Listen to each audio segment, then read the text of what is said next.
What's up, guys? Welcome back to Sparks and Recreation. This is going to be our next enduro car.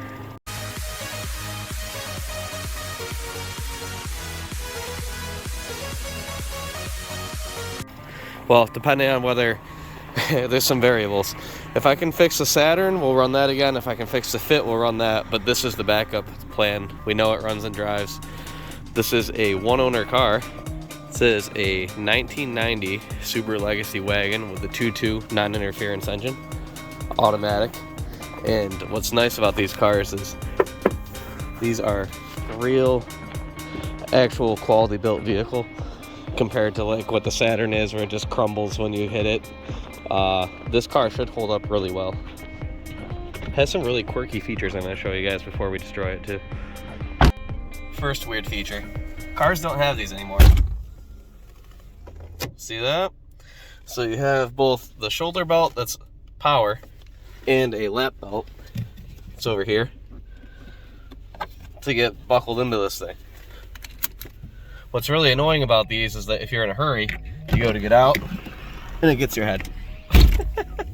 Another thing that's kind of funny about these cars is look at the steering wheel. It is the most 80s 1990 steering wheel I've ever seen. So I got this car on trade about 3 months ago. It's been just kind of sitting. I've been using it to run back and forth, getting parts and stuff. Just seeing how reliable it is. And what's amazing is that it drives so good. Like, it's got a bad wheel bearing in the back, but this thing's a time capsule. It came from a woman that she bought it new, 1989. She drove it all these years, and it's developed a few oil leaks, and her mechanic told her it's too rusty. He doesn't want to deal with it anymore. The only thing she's ever done is put in a radio back in the 90s. Crazy how everything works. Literally everything works. I kind of feel bad destroying this because I love these cars. They're some of the best ones Subaru ever made. These are the cars that got Subaru that reliability. Like, the idea the Subarus are reliable has nothing to do with modern cars. It has to do with these. These were used as mail carrier cars for the Postal Service. They would go 300,000 miles. The time and belt breaks, you just throw another one on, you keep going and going and going. And these are also not plagued with the head gasket problems that the later ones had.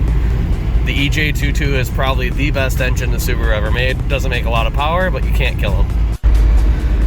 Been a while since you've seen selectors that are this style. I remember my parents had a Bronco at one point that had very similar. I miss analog stuff. Everything's so computerized now that these cars are just a blast from the past at this point. So, another weird, quirky thing about these cars. So, obviously, like most modern cars, you have the button that you pull for the gas cap. These like old school door handles. People just don't appreciate 80s and 90s cars. They're kind of a piece of shit, but this stuff, just the way it feels. Alright, so look at this gas cap. I've actually never seen one of these that still works. I've owned a couple of these cars and they're always broken. So you normally, obviously it's venting out, and then you pull it, and look at this. What? And then when you go to put it back in, it folds into here, goes on and seals up. So, I mean, I guess it's a gas cap with extra stops. Weird, huh? Anyways, most of them just have the little tail on them. It's kind of cool that Subaru put this type of stuff in the car. It's just so much different. I can't wait to smash this thing. Alright, so the question people are going to ask, why are you about to destroy this car that runs fine? Runs so good and quiet. We do a series of racing called enduro racing. It's a pretty cool, basically demolition derby full speed race on oval tracks around the Northeast.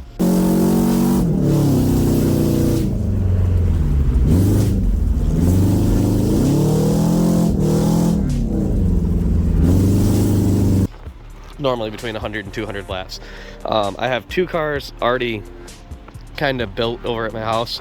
One of them got destroyed in the last race. There's a video that you can watch on here. It's called Freddy Krueger, the name of the car, and we destroyed it. If I can't fix that, there's a Honda Fit that got hit by a drunk driver underneath that snow pile. If I cannot get that car running, this is my backup. Basically, we have to make it two-wheel drive. Ooh, alternator and everything. It runs so good. So quiet. So anyways, if neither of those two pan out, the plan is to gut this, cut the drive shaft, make it front-wheel drive, and then send this, because I believe, like, look how much material is here behind this wheel to smash. One of the biggest problems we have is when you get hit from behind on a small car when you're racing at 50, 60 miles an hour. If it goes up and crushes into the wheel, it makes you much, much slower. So there's a lot of material here that gets smashed before it completely leaves you not competitive. So I don't know, I kind of feel bad because it's really not worth anything, but it's nice. These seats actually remind me of old like Buick Sentries and stuff. So, what color should we do it? What should the theme be? Let me know.